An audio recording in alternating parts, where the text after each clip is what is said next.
السلام علیکم ورحمۃ اللہ وبرکاتہ۔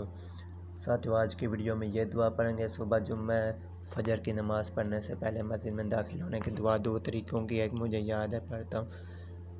اللہم افتح لی ابواب رحمتک، یہ ہے، اور جب نکلیں تو اللہم انی اسألک من فضلک ورحمتک۔ تو آج یہ دعا پڑھتے ہیں۔ تیسری دعا ہے ویڈیو کے حساب سے، دوسری دعا پڑھ رہے ہیں تو اس کی کیا فضیلت ہے، پڑھنے سے گناہ معاف ہو جائیں گے۔ تو حضرت انس رضی اللہ تعالیٰ عنہ سے رسول اللہ صلی اللہ علیہ وسلم کا یہ ارشاد مروی ہے کہ جمعہ کے دن صبح کی نماز سے پہلے، یعنی جب مسجد میں داخل ہو جائیں تو اس کے بعد یہ دعا 3 بار پڑھیں۔ استغفر اللہ الذی لا الہ الا هو الحی القیوم واتوب الیہ۔ تو یہ ترجمہ بہت اچھا ہے، پڑھ سکتے ہو، اگر میں ترجمہ پڑھوں گا تو ویڈیو بہت بڑی ہو جائے گی۔ تو ساتھیو، ویڈیو اچھی لگے تو لائک اور شیئر کریں، فالو کریں۔ ویڈیو شیئر کریں گے نیکی کے کام کی تو اس کا ثواب مرنے کے بعد شروع ہوگا، ثواب ملتا رہے گا کوئی عمل کے۔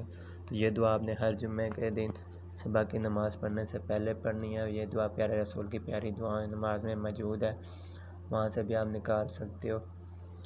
تو آج کی ویڈیو میں اتنا ہی۔ زندگی رہی تو پھر نیو دعا اور ویڈیو کے ساتھ پھر ملاقات ہوگی۔ اپنے ساتھیات سے بشیر کو اجازت دیں۔ اللہ حافظ۔